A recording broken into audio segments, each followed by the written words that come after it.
Welcome everyone to our latest edition of Charity Pulse. This week we will be talking about a number of different stories and issues attracting our attention really across the group. My name is Catherine Rastomji. I head the charities practice at Shakespeare Martineau. I'm joined today by my regular compadres. So I have Charles Mosquita from Quilter Cheviot and James Saunders from Moore Kingston Smith.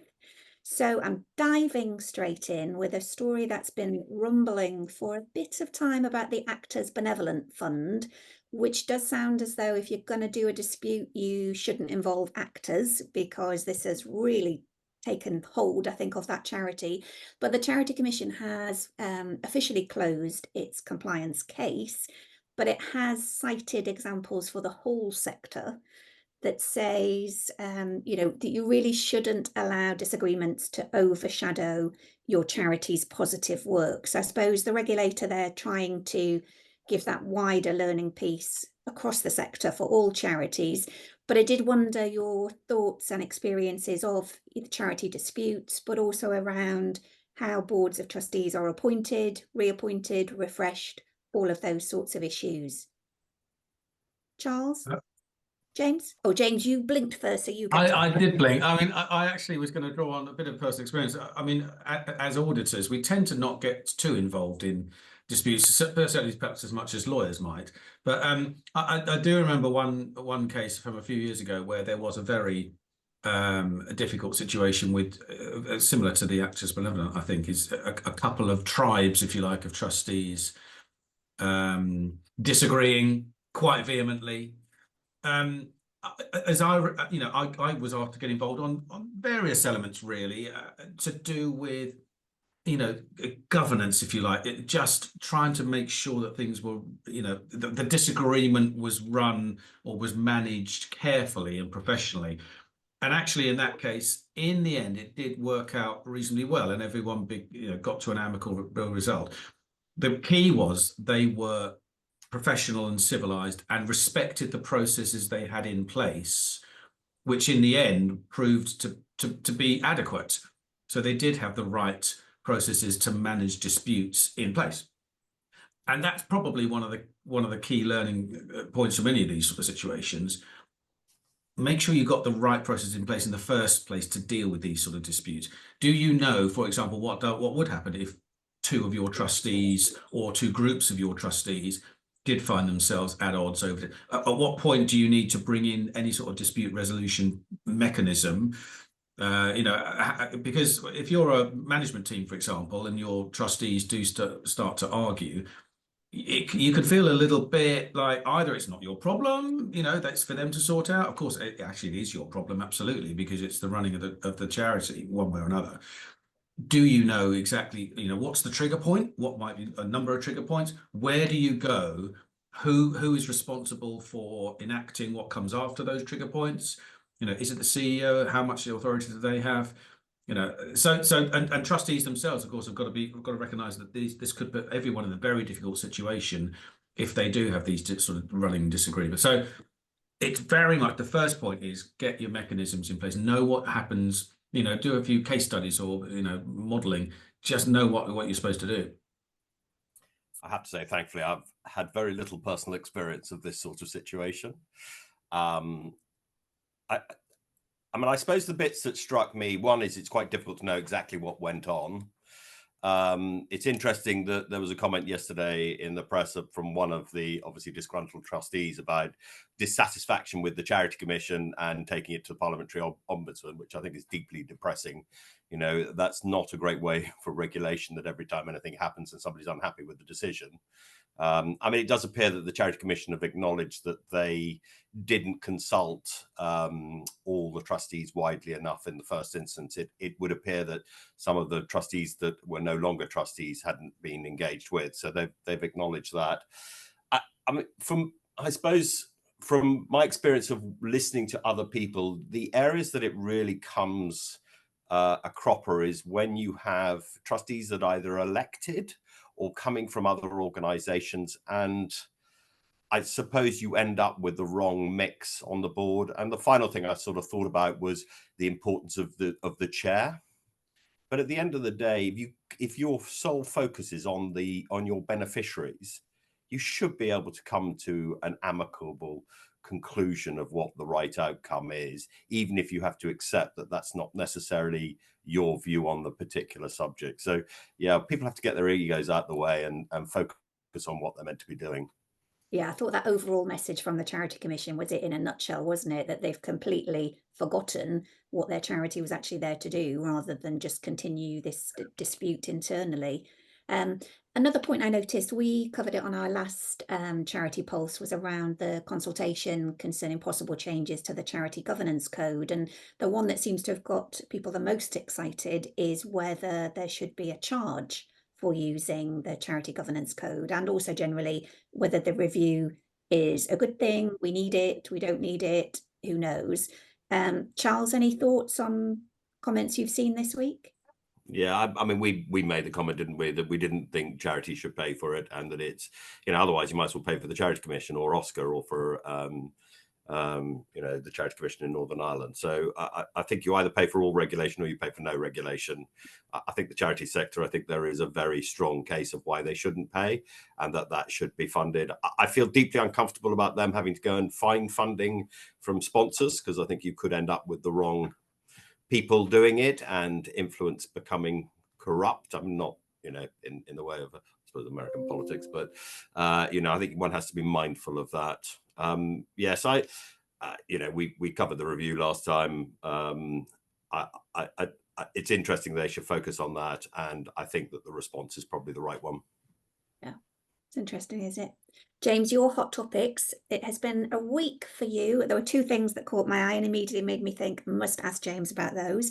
There is the world's first international accounting standards draft that has been put out for charities to comment on, which I know is something we have talked about before. But before you give us your thoughts on that, also saw that this man must now surely be your patron saint, who has written an article to say, let's have 3 cheers for the charity sector's auditors. And as you know, Charles and I are always giving you 3 cheers. But your comments on either or both of those particular. The article that I actually shared with you, because it did, of course, catch my eye, but it did talk about the value, and this is the kind of always the point with auditors. It can often be seen as a tick box exercise. Just get the audit done. We have to do it because we're a certain size. Get them in, get them out, and get the signatures on the box. That is, I would say this is completely the wrong way of looking at it. The auditor can be very knowledgeable about you, your operations, your activities, and about other organizations that that work in your sector, that do similar organizations, commercial, non-profit, everything. I've had a 20-odd year career, and I've seen most of the sort of the types of charities that work, schools, academies. I've seen a bit of everything, really. And that experience is invaluable to draw on from a client, an audited entity these days, not allowed to call them clients. But draw on that experience. That is the real key. And I think that article was saying, was moving into this sort of area. Don't just look at it as a compliance area. Just tap into them as much as you can. There is 2 levels of it. There's the ad hoc advice. What do you think about this? Have you seen this? I've got more and more clients asking these last year or two about what do you think about introducing bonus schemes, for example? Do you see anyone, those sort of slightly off the wall concepts? Have you seen this anywhere else? Have you got any other clients doing this sort of thing? What's the norm? That sort of insight you can get from your auditors. The additional services, tax and those sort of things, okay, they're going to be paid for. Of course, you're going to look at your auditors for those sort of things, but the real key is tap into those insights and that knowledge, because there's a wealth back there. Our teams go and audit different organizations, charities, but they audit different ones every week. They go to a client, audit them, come back. They will have enormous amounts of insight into what works, what doesn't, different accounting systems, the way you account for journals, the way you do your stock provisions, bad debt, all these sort of things. And you know, they see it every single day, and they'll see what does work and doesn't. Tap into that as much as you can, because all of our teams have got loads of experience.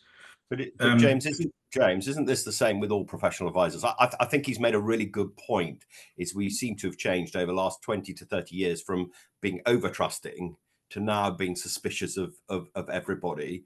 And what I sort of sense is people aren't necessarily particularly good, or they don't really understand, of being discerning about those that really do have the experience, the knowledge, and that sort of wealth to be able to share, to those that aren't. I mean, Catherine will see it in the legal profession of people who are, I'll describe them politely as GPs, to somebody doing being a charity specialist. Go to a charity specialist, you know the advice you're going to get is absolutely built on a huge wealth of information. There's also, Charles, there's also a second element, which is, and this is, we've talked about this before, with particularly tendering for new services, whether that's audit or otherwise. When you talk to people who you know, and you've got 3 or 4 different firms, whatever they are, tendering for your work, talk to them and find out who's keen, who's interested, who actually wants to work with you, and importantly, who you do trust. Now, we've said before, you're not going to get that from a lot of the procurement processes that are in place at the moment, and people are moving away from those tick box, fill in a form procurement processes for this very reason, I think. Or the good one, the sensible ones are, because you need to be able to talk to and get advice from, you know, as much as you can from those appointments you make. And you're only going to be doing that if you can trust them. I mean, dare I say, like them as people. You know, that's going to make a huge difference. I know that, you know, the ethical standard for auditors would take all of that out, but in reality, a good working relationship is so important, and will give you so much more than, frankly, saving £500 on an audit fee, for example. That's the big trick. But this goes back to the governance code, isn't it? Which I think, you know, having a governance code set of principles really good, but then people use it for which ends up you saying, well, you must go out to review every 3, 5 or whatever. That's not what the law says. The law says you've got to keep people under review to make sure that they're doing a good job for you. If they're doing a good job for you, then you might want to test the price occasionally. Just keep going with them, because they have all that knowledge and everything else. I just think we have gone a little bit too far the other way. Yeah, there's got to be a balance on professionalism and relationship. You know, they aren't mutually exclusive. They can go hand in hand as long as everyone's on the same page. Yeah. And that added value piece, I think, is where true professionals show their worth, to say, well, we've seen this, we can give you comparisons, we can talk on the hoof, rather than, one client described it to me as, some people are 1 page ahead in the textbook. Is not that great, you know, that's not knowledge, that's not, you know, interpreting it. Yeah, quite. The other point then, Catherine, was about the international standard, and it's the first international standard for non-profit accounting, if you like, which we talked about. I think we probably talked about it. I think I raised it about a year ago. We did it in one of these sessions, and finally, there's, you know, some consultation gone. I mean, the big point really is how slowly these things work. You know, it's taken a year to get to this point. We know, really know, I mean, we're a year closer, if you like, in time, but what's happened in the meantime? There's been some consultation, people have thought about it a bit, and finally some insight is being drawn, but it's still obviously not on nowhere near the statute books, let's put it that way. Yeah. And I think that consultation, you could ask me every question in it, I'm not sure I would know an answer to anyway. I think, well, I don't know. But Charles, I'm coming to you now in terms of use of charitable assets, I suppose, would be the overall theme. I'd seen 2 articles this week, one about a charity rebranding. I suppose are we just cynical, where you scroll to the bottom of the article to see how much did they spend on the rebrand, and do we think that was worth it compared to the logo that then appears? So this one happens to be Hospice UK, that has spent £90,000 on a rebrand. Seems to me it's a circle of H's and it's orange. There seems to be methodology and meaning behind those letters and that colour, but for 90,000, I don't know if I was expecting more. And the other article, and maybe it's linked to this in a way, is charities leave £3 billion languishing in cash. And I suppose overall, Charles, just talking about what charities should be doing with their resources, what's good management, what isn't. Yeah, I mean, the branding issue, I mean, we see it time and time again, and you do also, well, yeah, you're right. You always look at what the price they've spent on it to whether there's a value, and it's very difficult to tell. I have to say, I couldn't remember what the branding was before with that particular one. There were 4, I think, organizations that have branded recently. Breakthrough TID. Do you know who TID is? No. No. Well, there we are. That's good branding for you. Okay. And then there was one All Child, and then the Royal Opera and Ballet. And actually, the Royal Opera and Ballet is interesting. They didn't tell a price of what they'd spent, but what they did acknowledge is that it was called the Royal Opera House, but nobody knew they did ballet. So actually, in that instance, it sort of made complete sense. I think these things are very difficult, but you do have to be very careful they don't turn into vanity projects and people are just being bored and just got bored of the branding. So yeah, very difficult, but you do have to question whether it's value for money. The 3 billion, again, I think that's I think one needs to be very careful about headlines. There was a particular purpose of this organization wanting to I suppose have a bit of clickbait in getting people's attention. I mean, there is definitely an opportunity, and there's been a big difference where you've had interest rates going from 0.5% to 5.25%, and suddenly cash. And there are a lot of charities that do sit on cash. Need to have a look at what their banks are paying, and if they're not paying a reasonable rate, they should really look. And there are lots of options out there. You know, there's cash management platforms, you've got money market funds, and you've got corporate bonds. Depending on what you do, you need to segment it from a time frame basis and look at when you're going to need this cash and everything else. But yes, I think trustees should definitely be questioning the opportunity loss if they're not proactive on the treasury management, where 3 or 4 years ago it didn't make a difference, and for 15 years prior to that it didn't really make much of an impact, and there was very little option. So I think they're right to raise it. I think from my experience, charities are doing more than that article certainly was indicating. Yeah, but it did work, I suppose, as clickbait. It did make me look at it and you think languishing, Yeah. good word, but yes, I thought. So in that respect, it's done good news. So that Yeah. where you're a trustee, Catherine, you'll be going back to your finance director or who's ever in charge and saying, "What are we doing?" Yeah. Catherine, can I just go back to the point of the marketing spend? Yeah. And I mean, as an accountant, with an accountant, all good accountants would say this. One of the ways to assess is to look at return on investment and have some sort of assessment of how successful that spend has been. And like with all things budgetary, set what you think what are the objectives of the rebrand in the first place. If you're just rebranding for rebrand's sake, you just don't like the logo, or let's modernize, that'll make all the difference. That's no way to start the project. Obviously, the real trick is to say, right, what do we want from it, how do we assess success or otherwise? So you can certainly on a financial side, the return on investment is it going to generate more links, more clicks, if you like? Is it going to generate more income somehow through whatever means? Then on the more sort of touchy-feely side, is it going to make people's feelings about our organisation different, better, hopefully, or whatever you want to get from it? As Charles said, if you want to raise awareness of ballet along with the Opera House, fine.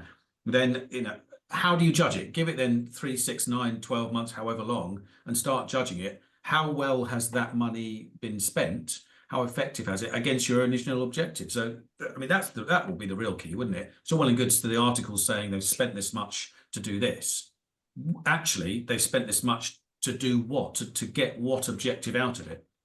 I think the problem is, James, is that a lot of these, it's difficult to actually measure that. And secondly, well, our impact assessment team would say otherwise. They would say there's always a way to measure impact, especially in the non-profit charity world. You can always find some way of working out whether something's been successful or not. And indeed, our sort of the corporate financiers would always say you can always assess that return on investment somehow. You just got to set the objectives right. Well, because I think companies are also equally culpable to this little vanity issue. I think a lot of the time you get change and the value is not ever demonstrated. And the problem is whoever's put that change in is never going to admit to it. So I accept what you say, but again, looking at it, there are occasions where you go, wow, that was a really clever move. But I can't say that happens that often. and also if you've got a title where people don't know what the name actually is or what the activity of the organization, I think that to me is a pretty good starting point. But maybe this particular organization isn't targeting the general public, doesn't worry about fundraising. Yeah, I don't think they are actually. So yeah, it'd be interesting, won't it? And I suppose what others think of it, but it does lead me both as you talk about evaluating and what people think and, you know, getting some feedback. As Terry Wogan used to say, it would be lovely to hear from our dear listener. So if you do have comments on these sessions, any feedback, we'd love to hear it. Also, I think Charles and I would love if you find an article that says how to love your charity's investment manager or love your charity's solicitor. Please share those with us and we will wax lyrical on our next session. We'd love that. But yeah, do follow along, whether this is the podcast or the recording, to be able to like, share, give us any comments that you think of that occur to you. We would love to hear from you. And we look forward to seeing you on the next session. Thank you.